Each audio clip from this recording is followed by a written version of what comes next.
기도하시고 찬양하시겠습니다. 사랑이 많으신 우리 하나님 아버지 감사합니다. 오늘도 저희를 이렇게 주의 전으로 불러주시고 주님 저희의 사명에 맞게 또 예배하게 하시니 감사드립니다.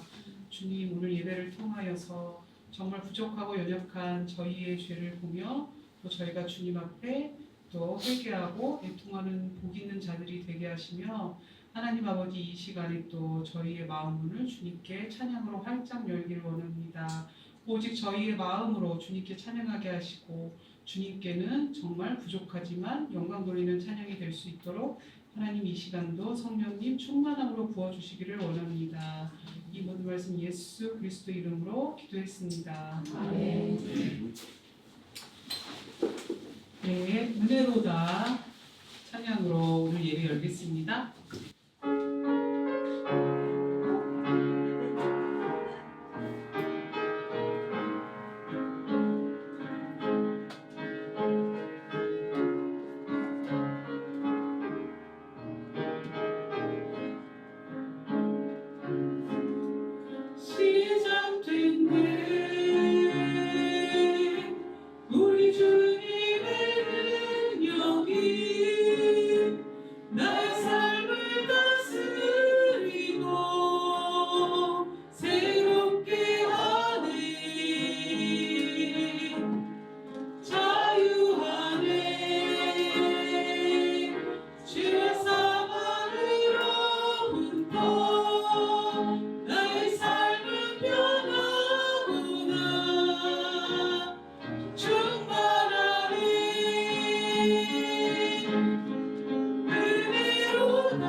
다음 곡은 아시는 분들도 계실 것 같고 처음 듣는 분도 계실 것 같은데 가사가 너무 은혜스러워요.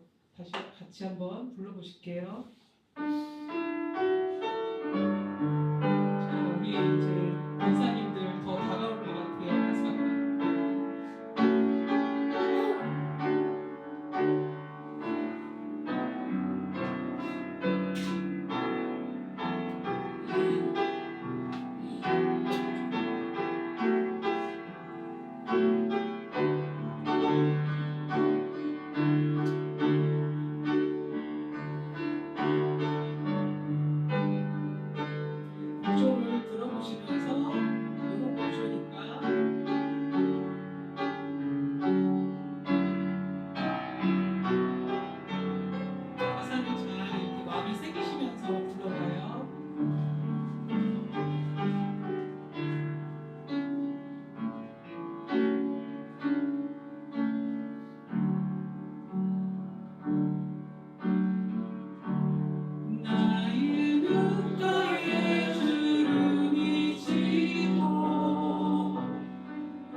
있어요.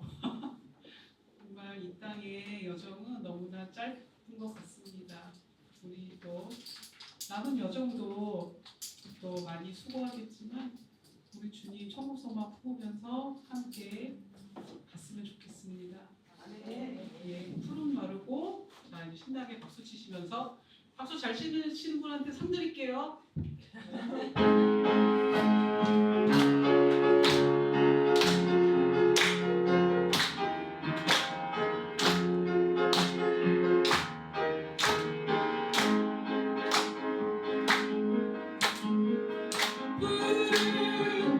마르고 꽃이 시들어 주의 말씀 영원히 푸른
주의 말씀이 영원하심을 믿으시죠? 아멘.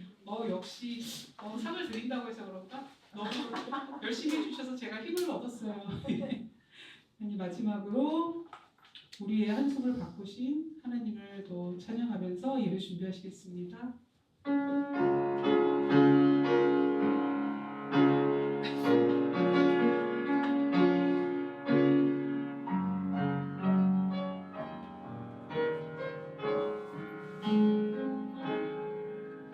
고달픈 삶의 은혜도 무뎌지고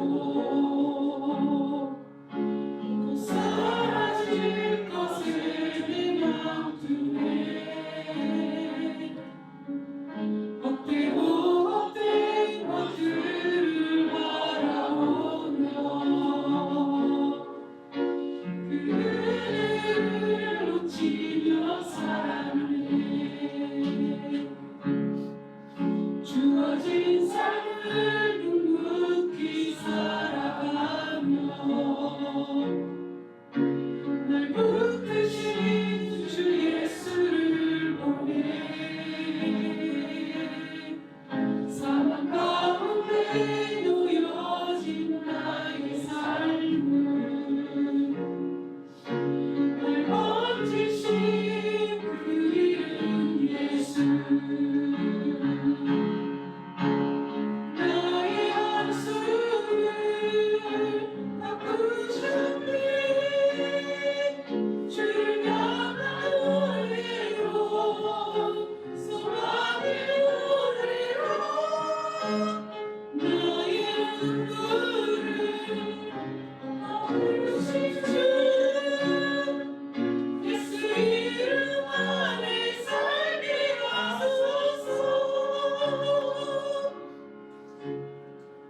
삶의 은혜도 무뎌지고 사라진 것에 내 맘들에 헛되고 헛된 것들을 바라보며 그 은혜를 놓치며 살았네.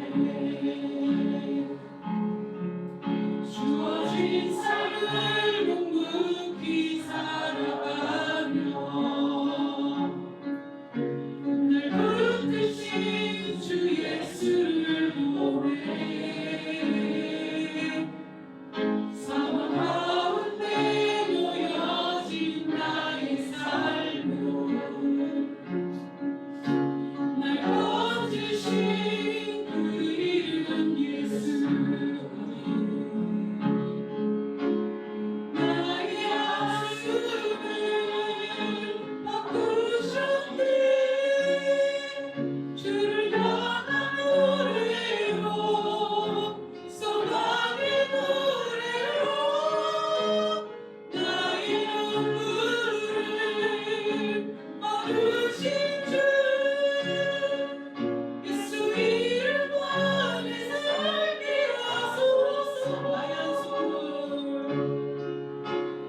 나의 한숨을 바꾸셨네. 주를 향한 노래로 소망의 노래로 나의 눈물을 거두신 주 예수 이름 안에 살게 하소서.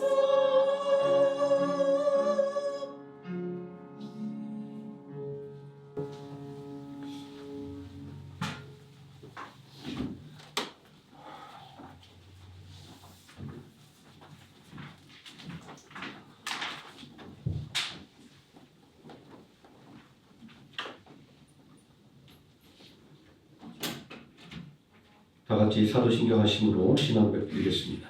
전능하사 천지를 만드신 하나님 아버지를 내가 믿사오며 그 내 아들 우리 주 예수 그리스도를 믿사오니 이는 성령으로 잉태하사 동정녀 마리아에게 나시고 본디오 빌라도에게 고난을 받으사 십자가에 못 박혀 죽으시고 장사한 지 사흘 만에 죽은 자 가운데서 다시 살아나시며 하늘에 오르사 전능하신 하나님 우편에 앉아 계시다가 저리로서 산 자와 죽은 자를 심판하러 오시리라. 성령을 믿사오며 거룩한 공예와 성도가 서로교통하는 것과 죄를 사해 주신 것과 몸이 될 사는 것과 영원히 사는 것을 믿사옵나이다. 아멘. 찬송가 93장 함께 찬송하시겠습니다.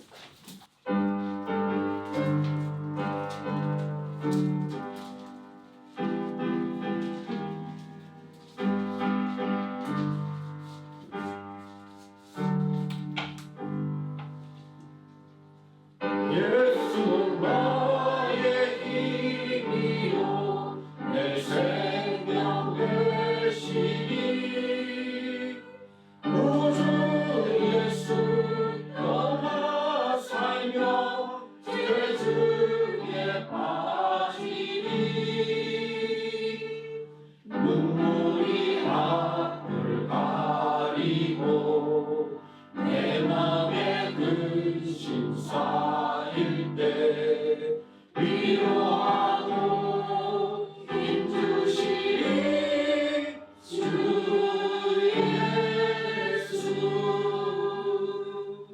예수는 나의 힘이요 내 친구 되시니 그네를 강구하면 은성이 바르리 뱀빛과 비를 주시니 추수할 곳인 나보다 귀한 열매 주시니 주 예수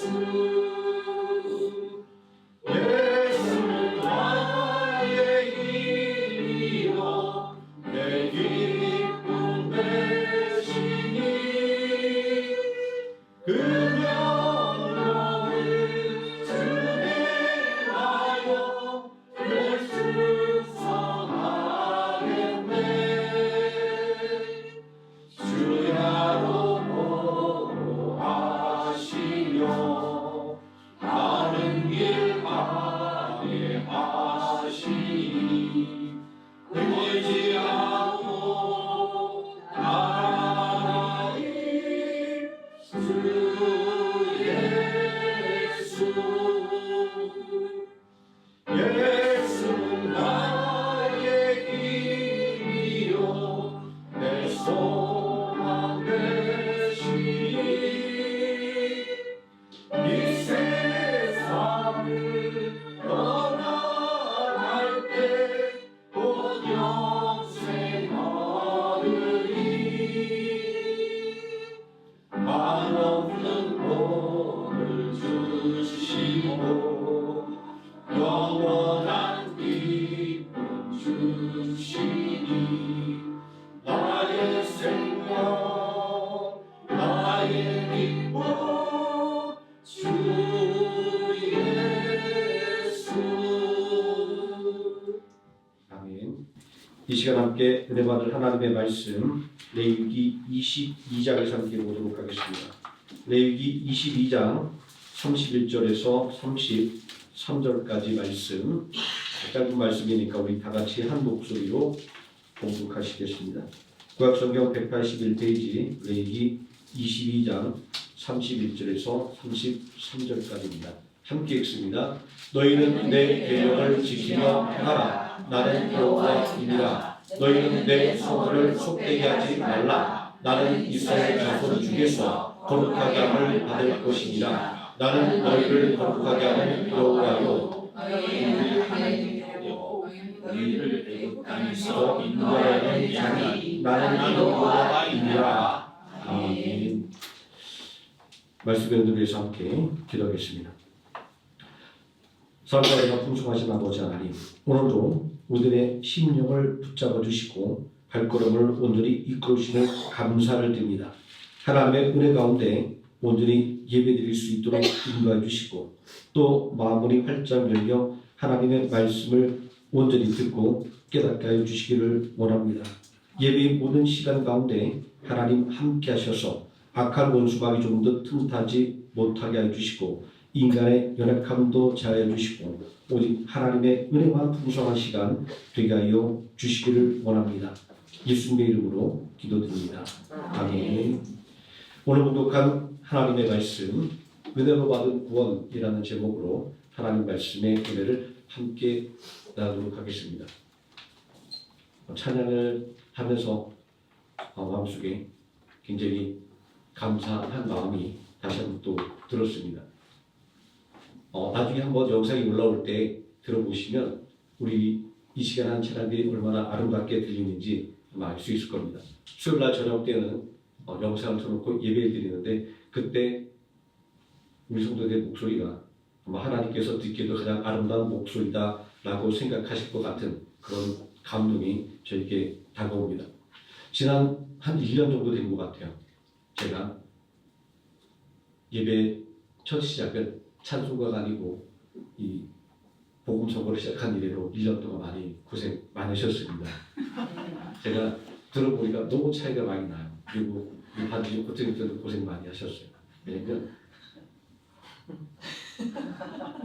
훌륭한 연구자가 있어야 그 연주가 빛이 나는데 제가 워낙 잘못해서 그 연주가 더 힘들었던 그런 것들을 제가 다시 한번 느껴보게 됩니다. 제가 이 말씀을 왜 드렸냐면 이 말씀을 준비하면서 제 머릿속에 자꾸 맴도는 그 생각이 있었어요. 은혜가 은혜 되기 위한 조건이 무엇인가라는 생각이 끊임없이 머릿속에 맴도는데 답을 찾을 수가 없었는데 오늘 이 찬양하는 모습을 보고 또 찬양을 드리면서 이런 생각이 들었습니다. 은혜가 은혜 되기 위해서 필요한 조건은 믿음이 아닌가라는 생각을 해보게 되었습니다.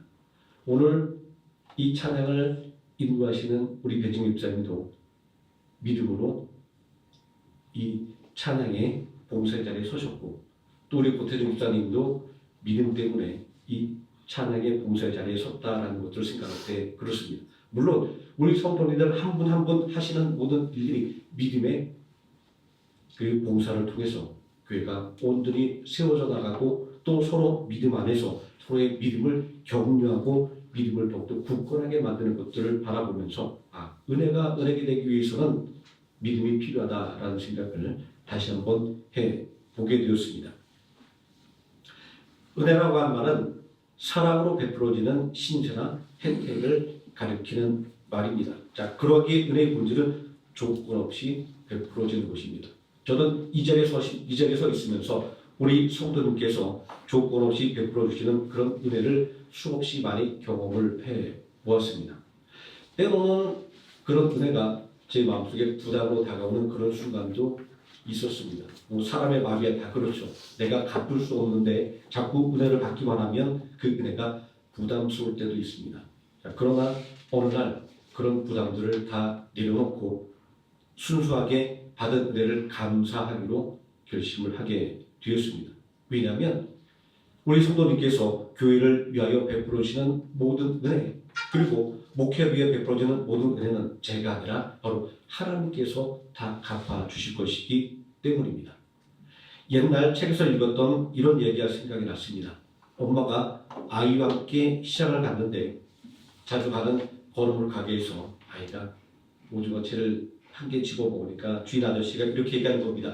얘야 먹고 싶은 만큼 집어 가렴이라고 얘기하니까 아이가 손살을 치면서 괜찮다고 이야기를 하는 겁니다. 엄마는 옆구리를 푹 찌르면서 빨리 집어넣어 하지만 아이는 꿈쩍도 하지 않습니다. 그러자 주인 아저씨가 나와서 그 큰 손으로 오징어채를 한 줌 쥐어서 아이 주머니에 넣어주는 겁니다.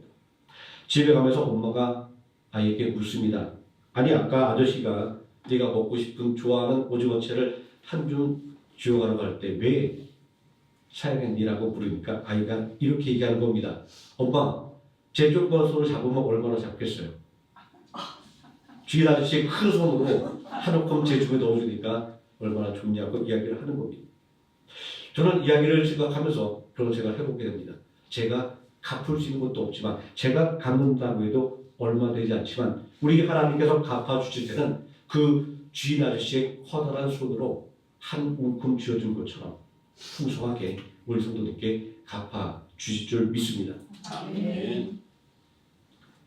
예수님은 누가복음 14장 12절과 13절 말씀에서 이렇게 얘기합니다. 사람들에게 은혜를 베풀고자 하거든 부하고 능력 있는 사람들에게 베풀지 말라라고 이야기합니다. 그들이 바로 갚으면 너에게 남는 것이 없지만 그러나 신세를 갚을 수 없는 가난하고 어려운 사람들에게 은혜를 베풀면 그들이 그 신세를 갚지 못할 때 하나님께서 그들 대신 너에게 은혜를 갚아 주신다라고 말씀하고 있습니다. 저는 이 말씀을 읽으며 아까 말씀드렸던 그 어린 아이 이야기가 또 올랐습니다. 자신의 고사리 같은 조그만 손으로 쥐어봐야 얼마를 줄 수 있겠습니까? 그러나 주인 아저씨의 커다란 손을 생각하는 것처럼 우리의 작은 마음과 작은 손이 아니라 전능하신 하나님의 커다란 마음과 그 커다란 손을 생각한다고 한다면 예수님께서 왜 은혜를 베풀 때 은혜를 갚을 수 없는 사람들에게 베풀라고 말씀하신 줄 알 수 있습니다. 자, 이런 예수님의 말씀은 하나님께 복을 받고 싶으면 하나님께 은혜를 받고 싶으면 먼저 은혜를 베풀라라고 하는 말씀인 것입니다. 사람에게 보답을 바라지 않고 베푸는 은혜라도 본질적으로는 하나님의 은혜를 바라는 조건이 붙어 있다라는 것을 생각하면서 인간의 은혜라고 하는 것은 한계가 있구나라는 것들을 생각합니다. 자, 그러면 우리는 세상 어디에서 조건 없이 베풀어지는 은혜를 찾아볼 수 있는 것일까요? 우리는 성경을 읽어가면서 조건 없이 베풀어지는 은혜를 발견하게 됩니다. 조건 없이 반복해서 은혜를 베풀어 주시는 분을 발견하게 됩니다. 바로 그분은 우리를 만드시고 우리에게 당신의 형상을 불어넣어 주시고 또 우리에게 은혜 주시기를 원하시는 전능하신 여호와 하나님, 또 우리의 아버지가 되신 전능하신 여호와 하나님입니다. 하나님께서 인간을 만드시고 또 그들을 위해 아름다운 동산을 만드시고 그곳을 지키며 다스리게 만들어 주셨습니다. 하나님의 말씀에 순종하면 복된 삶을 살 수 있었지만 아담이 먹으면 반드시 죽게 될 것이라고 하는 선악과를 따먹음으로 말미암아 죄와 사망이 세상에 들어오게 되었습니다. 그리고 죄와 사망이 세상에 들어와 왕노릇하게 되었습니다. 여기서 왕노릇이라고 한다는 것은 죄와 사망이 왕이 아님에도 불구하고 하나님이 아님에도 불구하고 우리 인간에게 있어서 하나님 행세를 하게 되었다라는 것을 의미하는 것입니다. 죄를 범한 아담의 신세가 얼마나 비참하게 된 것인지를 우리에게 말씀하고 있는 것입니다. 그러나 진노하신 분에도 긍휼하심을 베푸시는 하나님이 계셨기에 아담에게 소망이 생겼습니다. 아담과 하와가 죄를 지었을 때 그들은 하나님의 얼굴을 바라볼 수가 없어서 그들은 나뭇잎으로 부끄러운 것을 가리고 숨게 되었습니다. 하나님은 아담과 하와를 위해 가죽옷을 지어 입혀주셨습니다.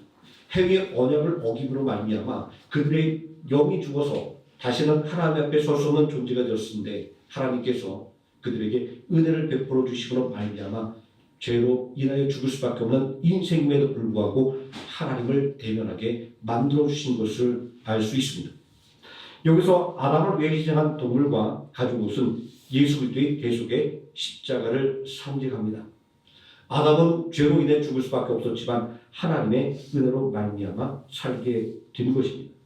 인류의 역사는 이처럼 하나님의 은혜로 시작하고 있습니다. 하나님께서 이스라엘 백성들을 선택한 이유는 무엇일까요? 우리는 오늘날 이스라엘 백성들이 가지고 있는 여러 가지 장점들을 생각하면서 그래 이 사람들은 하나님의 선택을 받을 만큼 충분한 자격이 있는 민족이야 라고 생각하기도 합니다. 자, 그러나 하나님께서 이스라엘 백성들을 선택했던 것은 그들이 세상 사람들이 바라보기에 다른 민족보다 뛰어났기 때문도 아니고 다른 민족보다 강성했기 때문도 아님을 알 수 있습니다. 하나님께서 이스라엘 백성들을 선택했던 것은 그들이 힘없고 연약한 민족이었기 때문입니다. 오직 하나님의 은혜에 기대야만 살아갈 수 있는 민족이었기 때문입니다. 이러한 이스라엘 백성들의 선택의 역사를 생각한다고 한다면 오늘 우리의 삶이 때로는 남과 비교하여 연약해 보이고 남과 비교하여 한없이 부족해 보인다 할지라도 우리는 절대로 낙심할 이유가 없는 것입니다. 왜냐하면 하나님의 은혜에 기대게 될 때 우리는 우리가 바라던 그들의 삶의 모습을 뛰어넘는 더 놀라운 믿음의 삶을 살아갈 수 있게 될 것이기 때문입니다. 저희 집안에 굉장히 저희 고모들로부터 인정받지 못하는 저희 작은 어머님이 계셨습니다.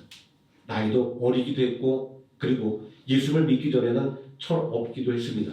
그래서 많이 미움도 받고 또 많이 시기도 받고 또 많이 천대도 받았습니다. 믿음 생활을 시작하면서 늘 눈물을 흘리며 기도할 때 인도하셨던 몰로 목사님이 늘 하셨던 말씀이 있습니다. 참고 기도하면 하나님께서 반드시 그 일보다 더 높여준 때가 온다라고 말합니다. 그런데 이분의 장점이 무엇이냐면 목사님께서 기도하라고 말씀하시고 또 목사님께서 하나님 뜻이 이렇다고 말씀할 때 그것이 진짜 하나님의 말씀인 줄로 믿고 아주 간절하게 그리고 끝까지 기도했다라는 것입니다. 저는 살면서 이런 얘기를 가끔 할 때가 있습니다. 예수님을 믿어서 그 인생이 변한 사람이 변한 사람을 꼽는다고 한다면 돌아가신 저희 할머니와 저희 숙모를 꼽습니다. 예수를 믿고 난 이후에 그들의 삶이 얼마나 달라졌는지 저는 직접 목격했기 때문입니다. 눈물로 하나님 앞에 기도할 때 가장 낮은 자리에 있었고 그리고 가장 천대받는 위치에 있었지만 하나님께서 높여주기 시작하니까 다른 고모들보다 더 높아지는 모습들을 저는 직접 볼 수가 있었습니다. 오늘 우리 처지가 어떤가 하는 것들을 생각하며 낙심하기보다는 믿음 안에서 하나님께서 나에게 주실 그 은혜를 바라볼 수만 있다고 한다면 우리는 오늘도 소망을 가지고 내일을 향하여 달려나갈 수가 있게 될 것입니다. 이스라엘 백성들의 역사는 아주 미미한 한 사람 아브라함으로부터 시작되었습니다.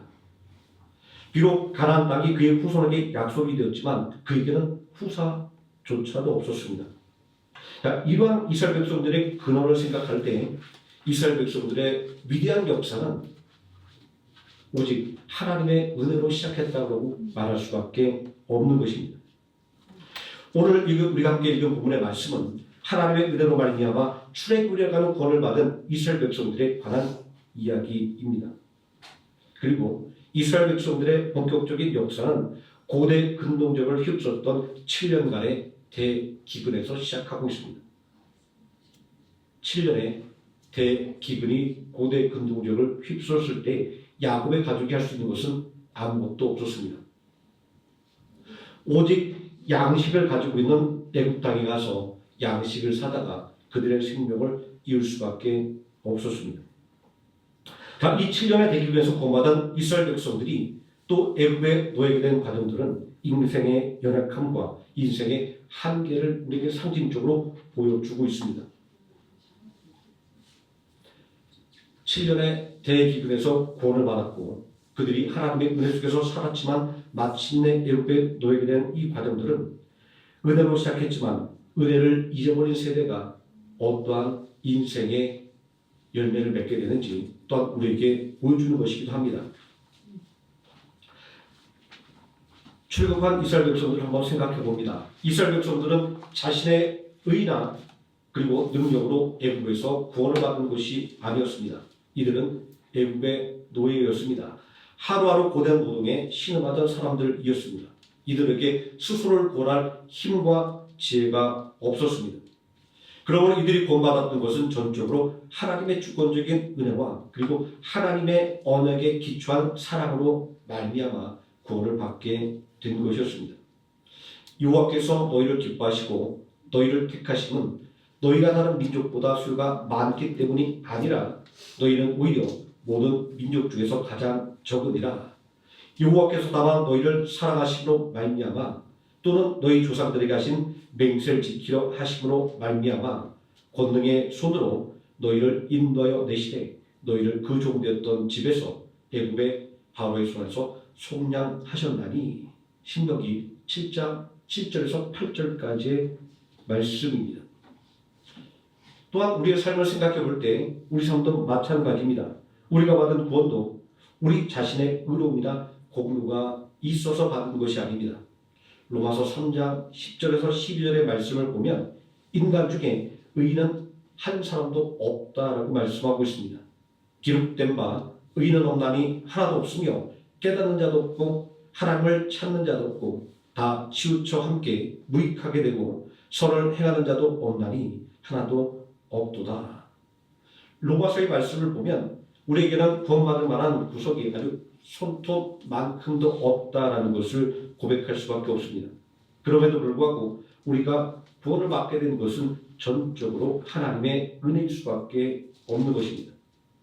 로마서 3장 24절 말씀도 이스라엘 백성들이 하나님의 은혜로 말미암아 출애굽의 구원을 받은 것처럼 우리의 구원도 예수 그리스도 안에 있는 구속으로 말미암아 하나님의 은혜로 값없이 의롭다 하심을 얻은 자 된 것이다. 이렇게 말씀하고 있습니다.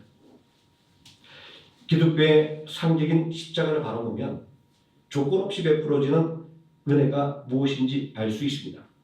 유대인들에게 십자가는 저주의 상징이었습니다. 사도 바울도 처음에는 이 십자가에 걸려 넘어져 교회를 잔멸하고 성도들을 핍박했습니다. 이방인들에게 십자가는 미련한 것이었습니다. 십자가는 반역자의 상징이었기 때문입니다. 예수 그리스도를 불신하는 이들에게 십자가의 도는 이렇게 미련한 것이 되었습니다. 그러나 예수 그리스도를 믿는 우리에게는 십자가의 도는 구원의 능력이 되었습니다. 예수님께서 십자가를 진 것은 우리를 죄와 사망의 권세에서 해방시키기 위한 것이었습니다. 십자가의 대속을 통하여 예수 그리스도를 믿는 사람들을 하나님의 자녀로 만들기 위한 것이었습니다. 여기에 아무런 조건이 없습니다.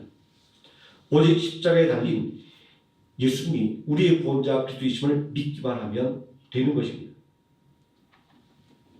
예수님이 진 이 십자가에 우리가 보탠 것은 죄밖에 없습니다. 우리를 위해 죽을 수밖에 없는 죄 말입니다. 그래서 우리는 십자가 아래에 설 때마다 깨닫게 됩니다. 이 구원의 역사에 동참하는데 내가 했던 것은 아무것도 없다라는 것을 말입니다. 이스라엘 백성들의 역사를 살펴보면 모든 순간이 하나님의 은혜 안에 있었음을 알 수 있습니다.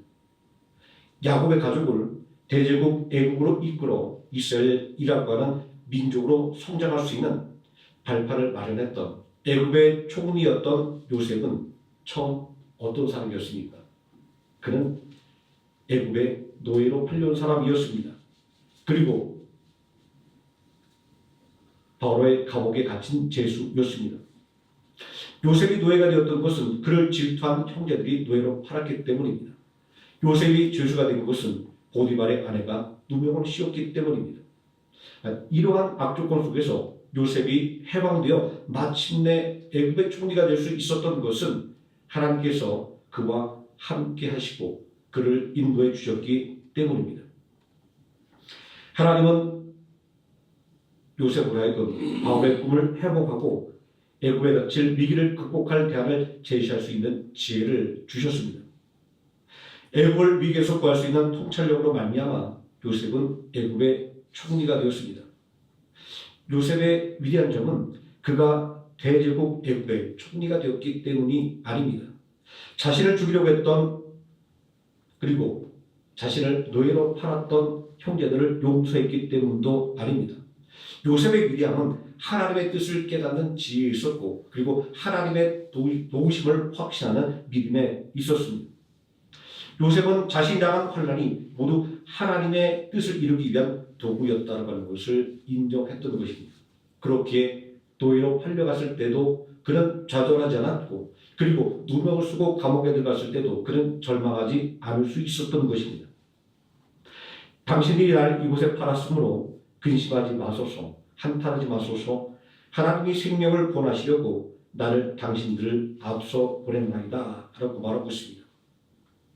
처음에 하나님의 이 원대한 계획을 알지 못했지만, 그러나 요셉은 자신의 삶 속에서 이루어지는 일들을 통하여 하나님께서 자신에게 주셨던 모든 고난과 그리고 그 모든 환난들이 하나님의 뜻을 이루기 위한 일이었음을 깨닫고 형제들에게 이렇게 말할 수밖에 없었던 것입니다. 우리 생각에 형제들에게 위임을 받고 노예로 팔려간 상황을 생각하고 또 누명을 쓰고 죄수하는 상황을 생각하면 멍망과 복수심에 불타오를 만합니다. 그러나 요셉은 형제들을 용서했고 그리고 자신에게 누명을 씌운 보디발의 아내에게 어떠한 복수를 했다라고 하는 이야기는 성경에 전혀 기록되어 있지 않습니다. 요셉은 자신을 통해 일하시는 하나님의 뜻을 깨닫게 되었기에 모든 것을 다 용서할 수가 있었던 것입니다. 인간의 온갖 악의를 바꾸어서 선한 일의 도구로 사용하시는 하나님의 능력은 정말 위대합니다. 오늘 우리는 애굽 땅에서 처음에는 환영받았지만 나중에는 그들에게 억압받는 종이 되었던 이스라엘 백성들의 모습을 통해서 인간의 공로에는 한계가 있다는 것을 알게 됩니다. 그러나 반대로 하나님의 은혜는 영원하다는 사실을 배우게 됩니다. 애굽을 보난 요셉의 공로로 인해 야곱의 가족은 애굽 땅에서 환영을 받았습니다. 자, 그러나 출애굽기 1장 8절이 말씀하고 있는 것처럼 요셉을 알지 못하는 새 왕이 등극하자 그들은 혹독한 노역에 시달리는 노예가 되고 말았습니다. 두 가지를 한번 생각해 볼 수 있습니다. 먼저 문자 그대로 시간이 지나면서 요셉이 행했던 모든 은혜를 잊어버린 사람들이 왕이 되었을 때 번성하여 그 숫자가 늘어나는 이스라엘 백성들은 눈에 가시와 같은 존재가 되었을 것입니다. 또 역사적으로 살펴본다고 한다면 요셉이 애굽의 총리가 되었던 그 시대는 힉소스라고 하는 이민족이 애굽을 점령하고 통치하던 시대였습니다.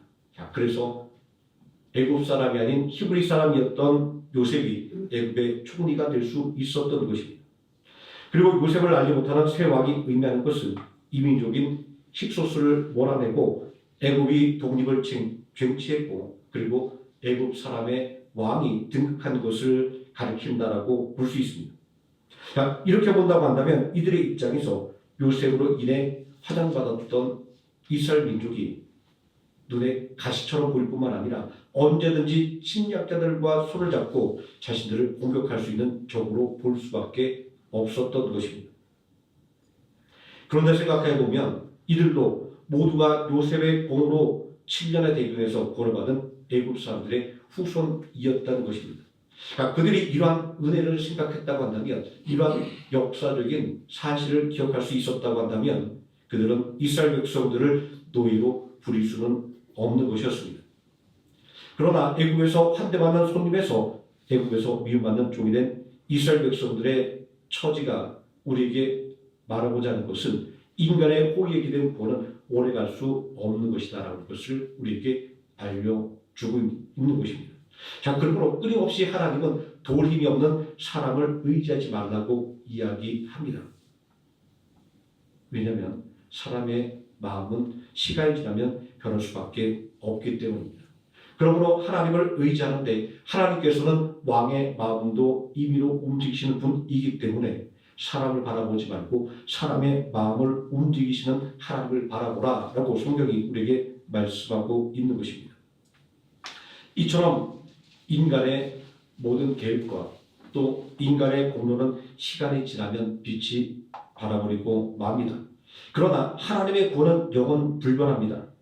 하나님은 레위기 22장 33절에서 너희를 애굽에서 인도하여 내어 너희의 하나님이 되려 하였나니 라고 선언을 하고 있습니다.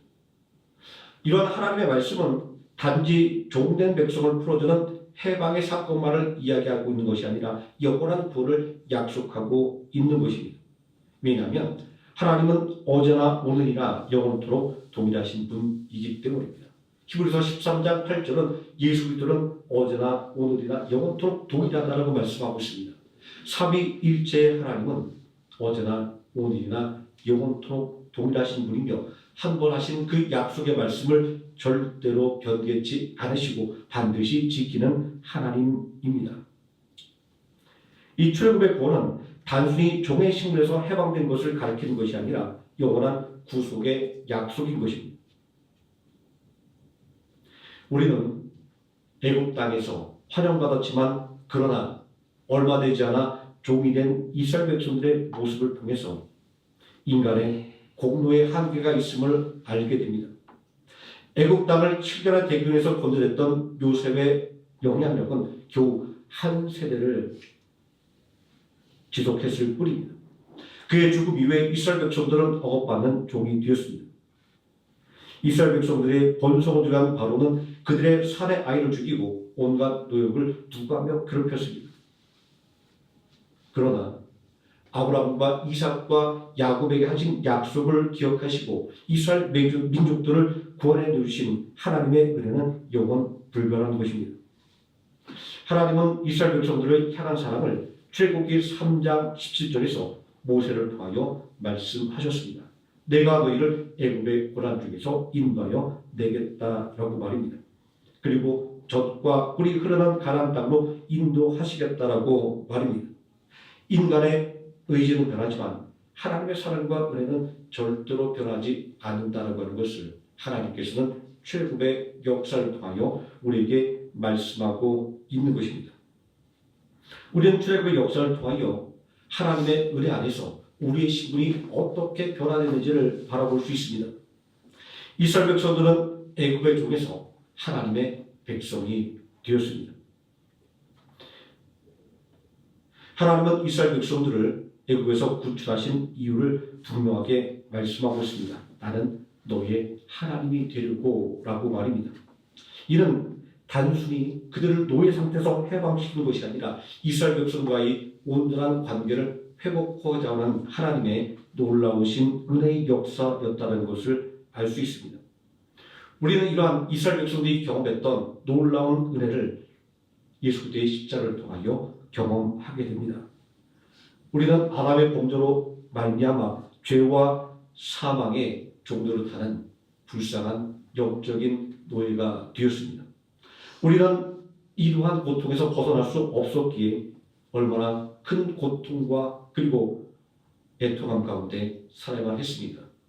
오늘날도 인생이 가져다주는 그 참을 수 없는 고통을 견디지 못하고 극단적인 선택을 하는 사람들이 끊이지 않고 있는 것을 바라보게 될 때 우리를 온전히 붙잡아 주시는 하나님, 우리가 낙심하였을 때마다 우리 손을 붙잡아 일으켜 세워주시는 예수님께서 우리와 함께 계신다는 사실이 얼마나 큰 은혜인가라는 것들을 다시 한번 깨닫게 됩니다. 더욱더 놀라운 것은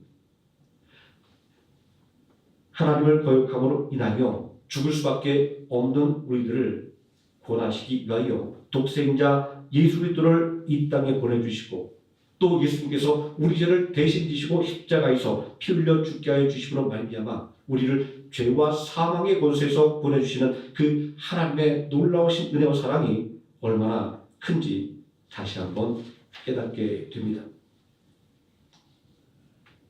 그래서 로마서 8장 15절 말씀은 우리를 향해 이렇게 말합니다. 너희가 죄의 종에서 하나님의 자녀로 부르심을 받았다라고 말씀을 하고 있는 것입니다. 또 고린도전서 6장 20절은 너희가 값으로 산 것이 아니라 하나님의 은혜로 구원을 받은 것이다 라고 말하고 있습니다. 그러므로 성경은 우리에게 더 이상 종의 모습으로 살지 말고 오직 하나님의 은혜로 구원받은 자녀처럼 살아가라고 말씀하고 있는 것입니다. 은혜로 구원받는 자의 삶은 어떠해야 할까요? 우리는 말씀과 기도로 거룩해지라는 성경의 말씀을 늘 듣게 됩니다. 이 말씀이 의미하는 것은 하나님의 말씀에 순종하는 삶을 살아가는 말의 다른 말입니다. 순종이 우리를 구원으로 이끌어가는 조건은 되지 않습니다. 그러나 예수 그리스도의 은혜로 말미암아 구원받은 우리가 해야 할 일은 바로 그 구원의 은혜에 감격하여 하나님의 말씀에 순종하는 것입니다. 하나님의 은혜는 우리에게 값없이 베풀어졌습니다. 그러나 예수 그리스도의 십자가를 바라보고 그 십자가의 은혜에 나 자신을 온전히 맡기지 않는다고 한다면 우리는 절대로 그 은혜에 동참할 수 없다는 사실을 깨달아야 할 것입니다. 예수님께서는 우리 인류의 모든 죄를 위하여 십자가에서 죽으셨지만 그러나 그러한 사실을 믿고 그리고 입술로 고백하고 믿는 사람만이 온전한 하나님의 은혜의 구원에 동참할 수 있다는 사실을 우리가 온전히 깨달을 수 있을 때 하나님의 말씀에 순종하는 삶이 얼마나 우리에게 필요한가라는 사실을 다시 한번 깨닫게 됩니다. 우리는 누군가에게 큰 은혜를 받았을 때 마음속에 감사한 마음이 싹 트기 시작합니다.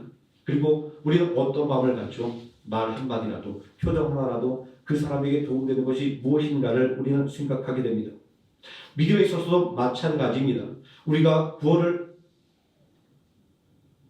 더욱더 귀하게 생각하고 그리고 그 은혜를 우리가 더욱더 생각한다고 한다면 우리는 그 구원의 기쁨과 그 구원의 은혜를 온전히 갖기 위하여 하나님의 뜻이 무엇인가를 생각하게 되고 그 말씀대로 살아가려고 자동적으로 노력을 하게 되는 것입니다.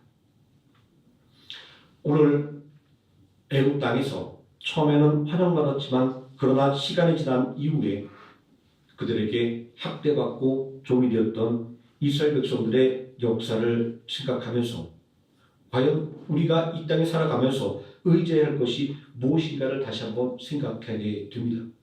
내 능력과 지혜로 잘 살아갈 수 있습니다. 그러나 이스라엘 백성들의 역사는 내 힘과 능력의 한계를 분명히 보여주고 있습니다. 그러므로 영원하신 하나님 그리고 하신 말씀을 절대로 변개하지 않으시고 반드시 지키시는 그 하나님의 영원함을 바라보며 그 하나님 은혜를 감사하는 삶을 살아가시는 하루의 생명함께 성도님 되시기를 예수님의 이름으로 축원드립니다. 아멘. 기도하시겠습니다. 전능하신 아버지 하나님, 아무것도 내세울 것이 없고 자랑할 것이 없는 이스라엘 백성들이 하나님의 백성으로 선택되었습니다. 그들이 하나님의 은혜 속에서 살아가며 그 은혜를 감사할 때 그들은 번성할 수 있었지만 그 은혜를 온전히 감사하지 못하고 그 은혜를 잊어버리게 될 때 그들은 다시금 억압의 굴레 속에 갇히게 되었던 것을 다시 한번 보게 됩니다. 그들의 삶을 통하여 우리들의 믿음의 역사를 다시 한번 되돌아보게 해 주시기를 원합니다. 온전히 하나님을 믿고 순종함으로 인하여 하나님께서 우리에게 주시는 그 은혜를 온전히 누릴 수 있게 해주시고 혹시라도 이스라엘 백성들처럼 하나님의 은혜를 망각함으로 인하여 또 어려움과 고난의 길로 걸어가지 않도록 우리의 영이 깨어있을 수 있도록 하나님께서 온전히 붙잡아 주시기를 원합니다. 예수님의 이름으로 기도드립니다. 아멘. 찬송가 302장 찬송하시겠습니다.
예수의 은혜에 만나로 죄만 거쳐가